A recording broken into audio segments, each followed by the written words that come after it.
Halo Sobat Spoiler. Udah pasti sekarang aku bakalan lanjutin spoiler dari donghua terseru, terkeren, dan pastinya menegangkan. Apalagi kalau bukan Battle Touch the Heaven. Langsung saja kita lanjut di episode 168 dengan hitungan mundur. 3, 2, 1. Gelombang binatang buas akhirnya datang sesuai dengan apa yang telah diprediksi semua orang. Aura mencekam dan menindas seketika menyebar, membuat banyak orang tercengang termasuk Xiaoyan. Sementara itu, Hunyu mengumumkan pembentukan aliansi untuk menghadapi gelombang binatang buas yang mendekat. Ia menyatakan bahwa kelompoknya dari Aula Jiwa akan memimpin serangan awal di titik paling berbahaya. Meskipun banyak anggota aliansi merasa lega dengan tawaran ini, Xiaoyan tetap merasa curiga terhadap niat sebenarnya dari Aula Jiwa. Aliansi pun membentuk formasi seperti ujung panah dengan kelompok Hunyu berada di paling depan. Sementara itu kelompok besar Xiaoyan memilih posisi yang lebih aman di bagian tengah. Atas aba-aba dari Hunyu, seluruh kontingen besar menyerbu ke arah gelombang binatang buas. Tabrakan awal sangatlah dahsyat. Kelompok Hunyu di depan berhasil membuka jalan dengan menghancurkan binatang-binatang yang menghadang mereka. Aliansi juga berhasil menembus lapisan luar gelombang, di mana binatang-binatang masih belum terlalu kuat. Kelompok Xiaoyan bergerak maju sambil sesekali menghabisi binatang buas yang mendekat, sembari terus mengamati situasi. Namun semakin dalam mereka masuk, tekanan meningkat tajam. Binatang buas yang lebih kuat mulai bermunculan, bahkan ada yang setara dengan seorang Eli Dozong. Pertarungan pun berubah semakin brutal dalam waktu singkat. Sun Er memberi isyarat kepada Xiaoyan tentang bahaya yang meningkat dan memperingatkan agar kelompok tidak terpisah, supaya mereka tidak dikepung. Xiaoyan memperhatikan bahwa kelompok Hunyu di garis depan masih tampak bertarung sengit. Hal ini membuat banyak orang percaya bahwa mereka benar-benar memimpin dengan tulus. Akan tetapi setelah aliansi semakin maju, laju mereka melambat drastis. Beberapa binatang buas kuat berhasil menembus pertahanan, memicu pertempuran jarak dekat yang kacau. Serangan datang dari segala arah, korban pun mulai berjatuhan di pihak aliansi. Pada saat kritis ini, Xiaoyan menyadari sesuatu yang mencurigakan. Hunyu dan para ahli Aula Jiwa telah menghilang dari garis depan. Diam-diam mereka membiarkan kelompok-kelompok lain yang terdorong dari belakang menghadapi serangan utama. Orang-orang di garis depan tidak bisa mundur karena dorongan dari belakang terlalu kuat, sementara dauki mereka mulai habis. Mereka hanya bisa bertarung mati-matian hingga akhirnya tewas dimangsa oleh binatang buas. Gelombang baru terus-menerus mendorong orang-orang ke depan, menggantikan mereka yang gugur hanya untuk kembali menjadi korban. Kekacauan melanda aliansi, jeritan memilukan bergema di udara. Di tengah situasi itu, kelompok Xiaoyan bersama beberapa kelompok kecil lainnya berhasil mempertahankan ketenangan. Mereka menyaksikan banyak ahli, bahkan Dozong bintang 6 hingga 7, yang akhirnya terkoyak oleh kerumunan binatang buas karena kelelahan. Xiaoyan menoleh dan melihat Hunyu bersama kelompoknya tersenyum sinis dengan santai berada di belakang medan pertempuran utama. Ketika seekor binatang hitam berlapis logam sangat kuat, setara dengan puncak Dozong berhasil menghentikan laju aliansi, kelompok Hunyu segera memanfaatkan kesempatan itu. Mereka melesat melewati kerumunan yang terjebak dalam pertempuran sengit lalu terus bergegas maju. Menyadari siasat licik tersebut, Xiaoyan segera memberi isyarat kepada kelompoknya untuk mengikuti jejak Hunyu. Beberapa kelompok lain yang juga menyadari ikut bergerak maju, sementara ratusan anggota aliansi lainnya ditinggalkan begitu saja. Mereka dikepung oleh gelombang binatang buas tanpa henti, teriakan mengerikan mereka mengguncang langit. Kelompok Xiaoyan melesat di udara mengejar Hunyu yang sudah beberapa ribu kaki di depan. Berbeda dengan mereka yang terkuras habis-habisan, kelompok Hunyu masih tampak segar karena sempat beristirahat. Di belakang kelompok Xiaoyan, suku Heaven Demon Phoenix yang dipimpin Jiu Feng juga menyusul. Tatapan Jiu Feng bertemu dengan Xiaoyan penuh kebencian yang tertahan. Namun meskipun begitu, ia tak berani bertindak gegabah setelah pengalaman sebelumnya. Xiaoyan pun tidak terlalu peduli karena ia menilai ancaman Jiu Feng bukanlah sesuatu yang besar untuk saat ini. Xiaoyan kembali menoleh ke belakang. Beberapa kelompok kuat lainnya berhasil menyusul. Namun lautan binatang buas berwarna merah darah yang tak berujung terus bergejolak. Xiaoyan menyadari bahwa mereka yang tertinggal tak akan mampu bertahan lama. Lebih jauh lagi, ia khawatir akan muncul binatang buas yang lebih kuat di bagian akhir dari gelombang tersebut. Meskipun banyak binatang buas telah dihadapi, sejauh ini yang terkuat hanya setara dengan Dozong bintang 5. Xiaoyan tahu tekanan akan semakin meningkat begitu perhatian kawanan itu beralih dari kelompok yang gugur di belakang. Ia pun memutuskan untuk meningkatkan kecepatan. Dengan tegas, Xiaoyan memberi isyarat agar semua orang tetap mempertahankan formasi segitiga untuk melindungi anggota yang lebih lemah di tengah. Gu Qingyang segera bergabung di garis depan bersamanya. Saat gelombang berikutnya menerjang, Xiaoyan memimpin serangan. Api surgawinya membentuk naga api raksasa yang menerobos barisan binatang buas, sementara Gu Qingyang membersihkan area dengan segel tangannya. Di belakang mereka, Sun Er, Cailin, Yun Yun, Xiao Yishan dan yang lainnya melancarkan serangan terkoordinasi, memastikan tidak ada binatang buas yang mendekat dalam radius 100 meter. Mereka maju dengan cepat. Meskipun tenaga terkuras, Xiaoyan terus menelan pil obat untuk memulihkan dauqinya. Sementara itu ia tetap memperhatikan kelompok Hunyu yang semakin jauh di depan. Sun Er memperkirakan mereka membutuhkan waktu sekitar setengah jam lagi untuk keluar dari gelombang binatang buas jika tidak ada rintangan besar yang tiba-tiba muncul. Namun semakin dalam mereka masuk, binatang buas yang muncul semakin kuat. Kecepatan kelompok Xiaoyan pun menurun.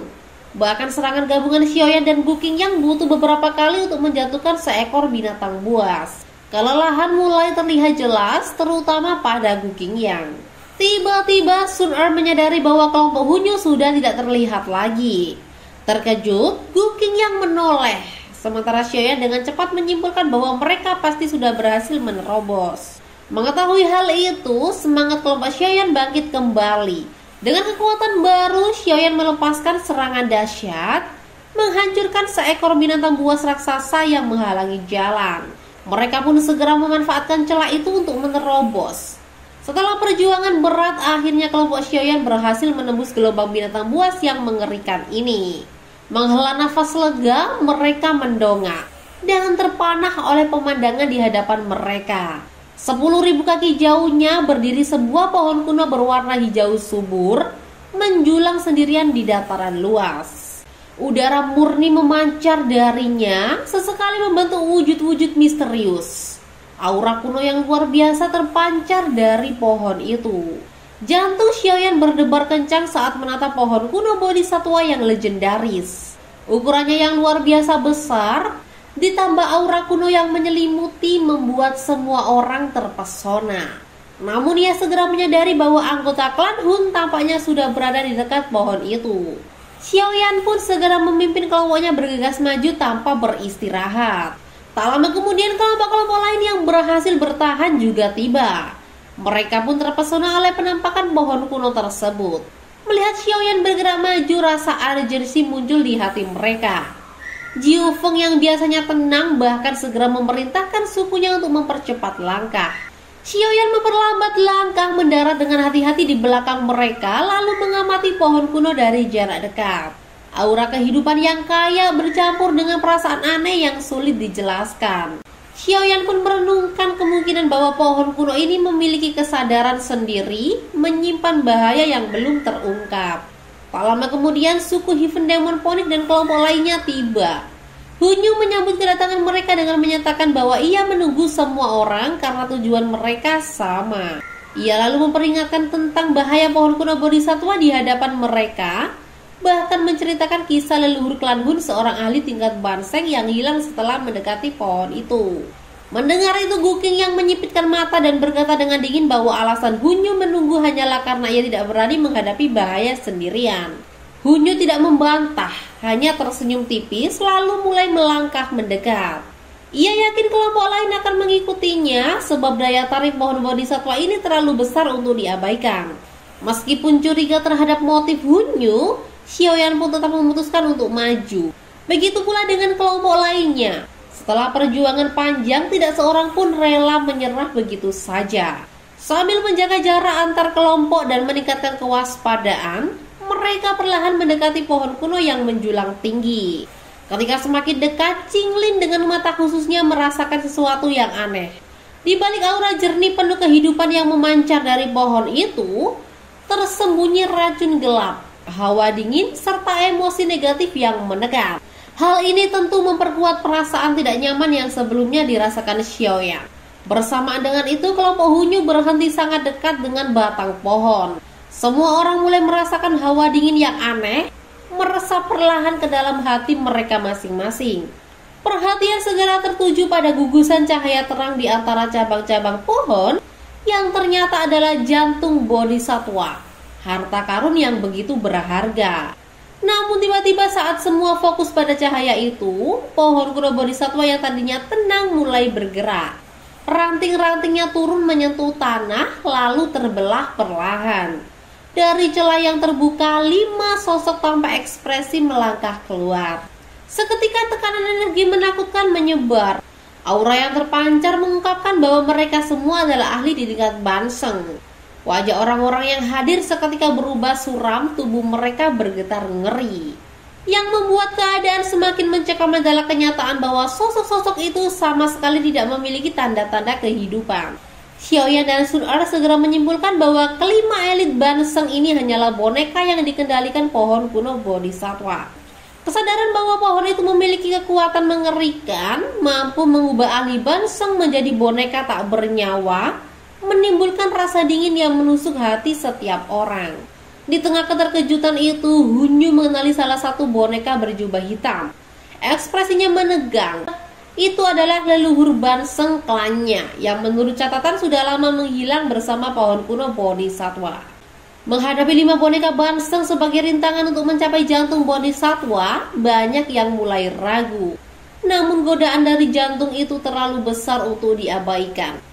Xiaoyan merenung sejenak, menganalisa kekuatan para sekutu dan kelompoknya. Setelah beberapa saat, ia mengusulkan strategi. 7 kelompok yang hadir harus berbagi tugas menghadapi kelima boneka. Kelompok Xiaoyan akan menangani 1 boneka, Hunyu dan Jiu Feng masing-masing akan menghadapi 1 boneka, sementara 4 kelompok lainnya bekerja sama untuk melawan 2 boneka sisanya. Semua kelompok menyetujui usulan itu. Harapan mereka sederhana, jika boneka itu bisa dilenyapkan, peluang merebut jantung bodhisatwa terbuka.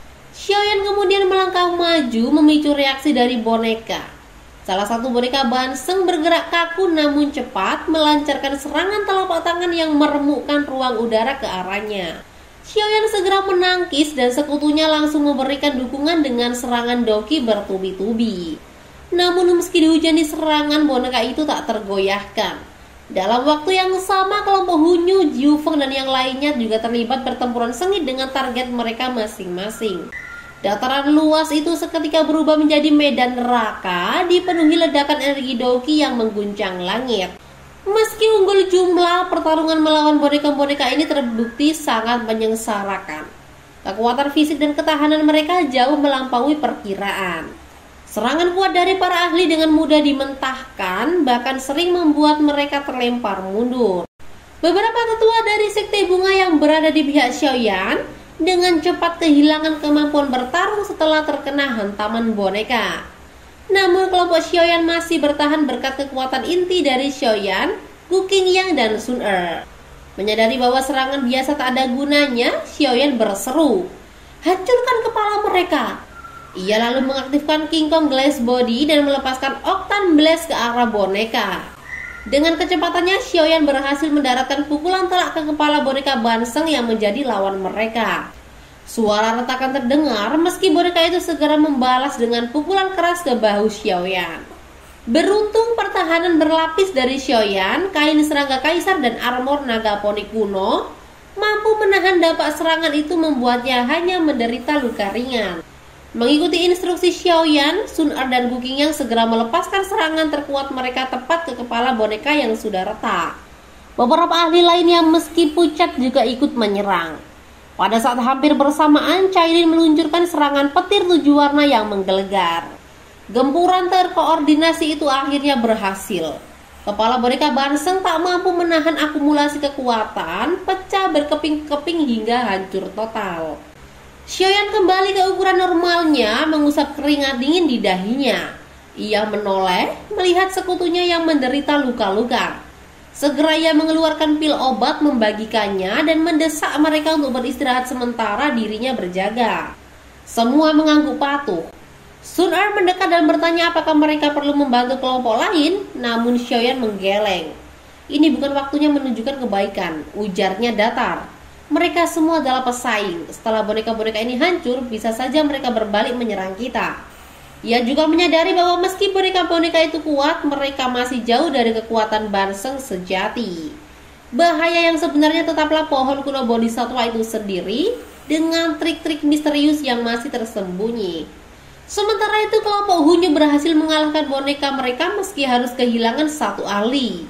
Kelompok Heaven Demonic juga menang tapi dengan harga mahal. 3 tetua mereka tewas.